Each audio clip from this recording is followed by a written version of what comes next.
Well, the man we're going to talk about today in his very interesting life, Naaman, was really a mixture of John Wayne and George Patton because he brought the chariots with him. He was the tank commander at that day and time. Very interesting man. The Bible says he was a great man, loved and admired by his king and the people. Everywhere he went, they had parades in his honor.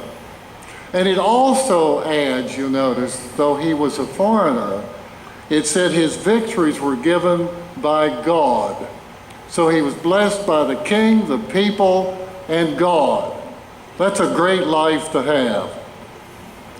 But it says right in the middle of it, and I'll make up a little to go with it. One day he was reviewing the troops, and as he held his hand out, he noticed a spot on it.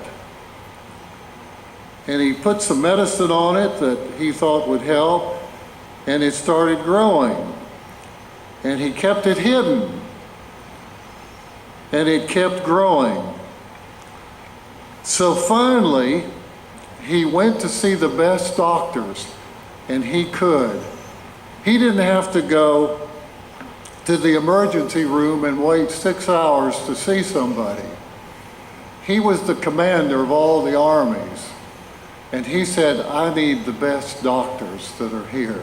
And they came, and they looked at him, and they put their medicines on him, and it still continued to grow. So they brought in other specialists, and finally they said to him, we hate to tell you this. And they looked at the floor, as they said, as our doctors often do. This is leprosy, and there's no cure for it. Oh my. He had conquered everything. They were rather at peace now because the Lord had blessed him in battle. And now leprosy was going to conquer him. The tables were turned. His future changed. He knew that soon there'd be no army to command. He would be out. There would be no family that he loved so much because he would have to go live on the outside of the city so that he would not contaminate anyone. All seemed gone. He would live outside. The atmosphere in the home changed. They talked in lower voices now. When they ate at the table together and they looked at him, there was a sadness in all their eyes. Things would never be the same. He would be gone. And he saw things differently. No longer did he walk by the lepers in town without even considering them. Now he noticed the expression on their faces. Now he knew the anguish in their souls. He was one of them. He could feel with it. You know, disease equals us all. It just brings us down to equal. You can be the CEO of any company in this country, and if you go to the hospital, you become the lowest person there. If you're reading a book and sitting in a chair and the maid comes in to wash the floor and she says, pick your feet up, please, you, the chairman of General Motors, will pick your feet up. Disease has a way of leveling us all. We are. Suddenly we're in the same boat. We're not high and low. We're people with a disease.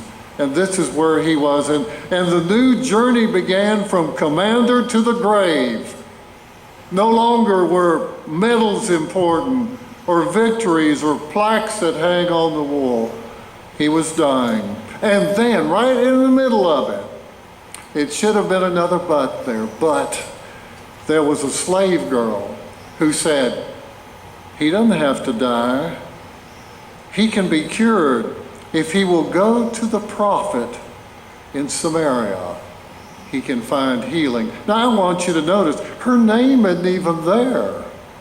All she's known of is the slave girl. We think we have to have a big name or a big position to be important to God. No, no. You just have to be willing to be used by him. And here is a girl with no name that's going to bring salvation to this man. And he's going to a conquered foe. People he's already beaten. They're the ones that are going to help him. I mean, think of what God does with the people with no names and the people that we think aren't much that can make the difference in our life. So his king says, well, I'll write a letter to the king of Israel. Now, you see what he's saying? Listen, we don't have to go through the things down below, through the little people. You and I will settle this, the kings. So I'm sending him to you with all these gold and gifts, and you're going to cure him. Huh. King of Israel said, am I God? I'm going to cure this man? I think he just wants to make war on us again. And he tore his garments. Well, there was a prophet there named Elisha. And he sent for him and said, send him to me. And he will learn there's a real prophet of God here, right here in Israel, the land they've conquered. So Naaman went with his horses, it says, and his chariots. I always think this must have been a beautiful view. Here, if you'd have been outside of Elisha's home, you'd have looked up in the mountains and coming down like a bronze snake. Here were the armies and the chariots and the sun reflecting off the shields and the spears. And here it came down like some huge stake and stopped right at his house. Can't you imagine the little boy across the street said, hey, Mom, you got to come see this. The commander's here at Elijah's house and all of his troops. Come see this, Mom. Well, he was there. He stopped at the door. And you know what happened? Elisha sent a messenger out. He didn't even look at the man. He didn't do anything but send the messenger out and said, see that river, the Jordan River, dip in it 7 times and you'll be healed. Now, friends, this is one time the music has not kept up with the geography. Roll on, mighty old Jordan. We have more songs about the Jordan River. Have you ever seen the Jordan River? It's muddy.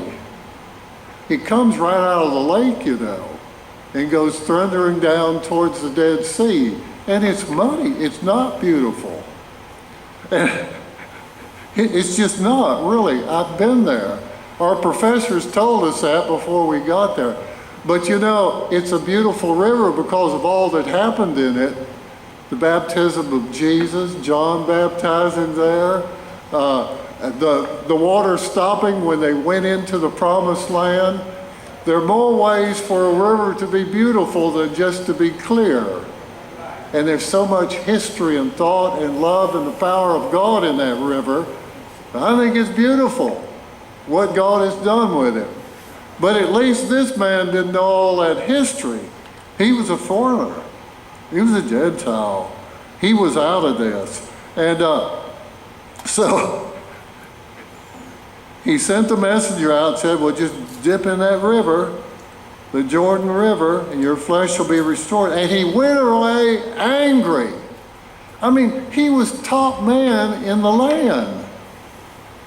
You know, they gave great banquets for him. They had parades in his honor. And this man doesn't even come out and talk to him. He sends an underling out and says, dip in that dirty water. And he said, look, I've got beautiful rivers back home, and one of them, the Greeks named the Beautiful River. I mean, he really did. Nice, clear, like our springs here. And so he went away angry. Now he said, you know, listen to this now. He said, I thought the prophet would come out and call on his God and wave his hands. It should have been more like a revival than what he did. Wave his hands over the spot, and I wouldn't even have to get off my horse. Now, it's something very emotional for a commander to get off his horse. My kingdom for a horse is a great saying. You would die without your horse in battle. And he said, look, I thought he'd do something wonderful. He must not know who I am. I've had all these, and he says, go dip.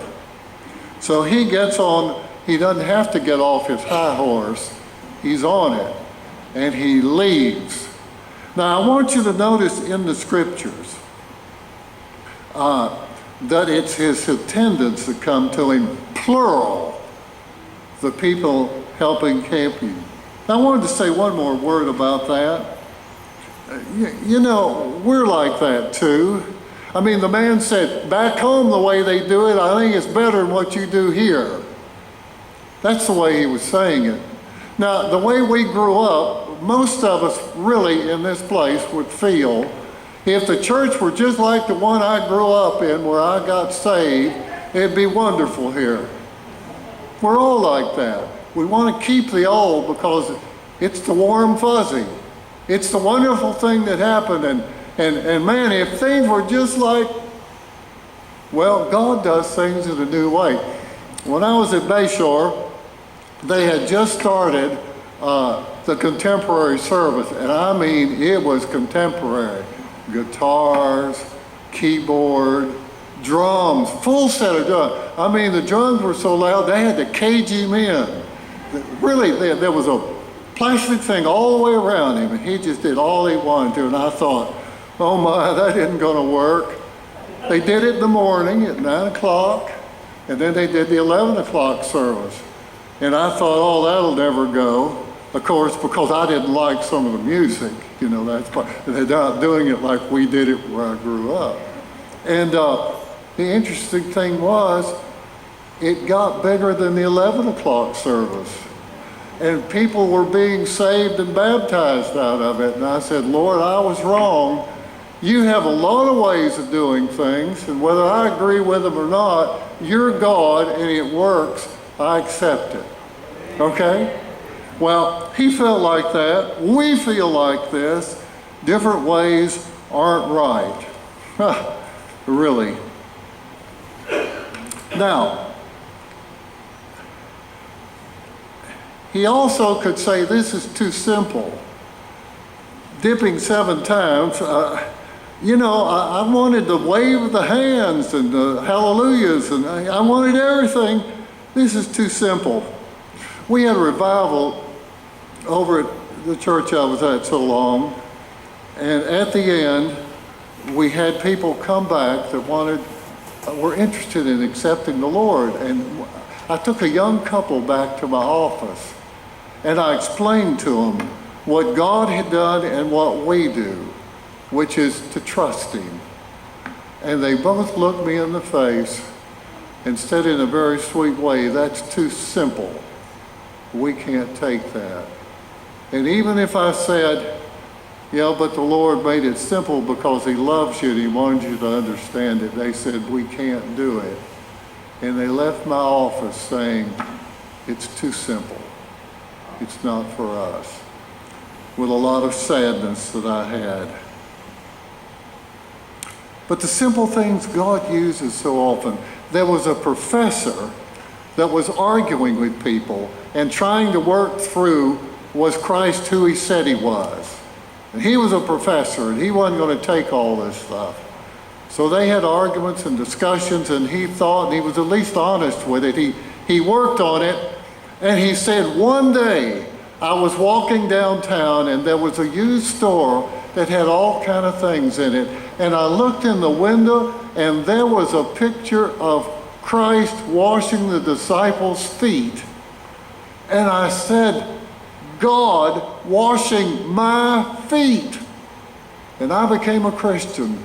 A God that would stoop to that to lift me would become my Lord.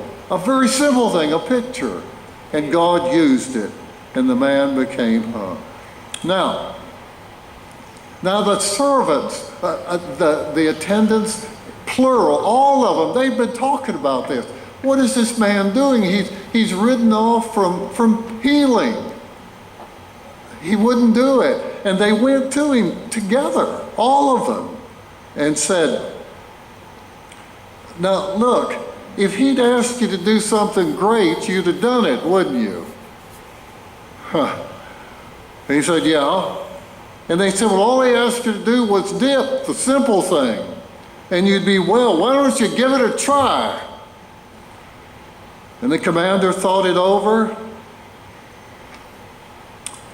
And he took off his armor. He went back, took off his armor, put his great sword in the chariot, and started down for the water. And I declare the song just popped in my head when I was working on this. Nothing in my hand I bring, only to thy cross I cling. I mean, that's the way we all come. We don't come saying, look, Lord, I am so good, you need to take me in. No, that isn't the way. You just come in faith because Christ has done the heavy lifting. He did the dying, he did the rising, and he offers you that by faith. That's it. Well, this man had to believe that. He got off his high horse, took his armor off, left his sword, and went into the water. When we come to God, our faith is what we bring. Now, this was humiliating. There were probably Israelis on the other side watching him, saying, look at that, the great commander, see there? He's dipping in this water. Like the little prophet said, who didn't even come out and talk to him. And I can imagine when he started down, first time down, still there. Second, he was counting and he thought, oh man, I'm going down for the 7th time. If this doesn't work, I'm really going to be more humiliated. And he looked, and you'd see what the scripture said. It was made like the skin of a young boy. It didn't just say, he went for healing, he got more than that. This is what happened when you really come to God. You come to, so you can escape hell maybe. You just come to believe in him and hope you'll be saved, and he gives you your family back. He gives you your life back. There's always more in it than you think. God is generous that way. And here he had not just healing, but the skin of a young boy. Wow. See what God can do?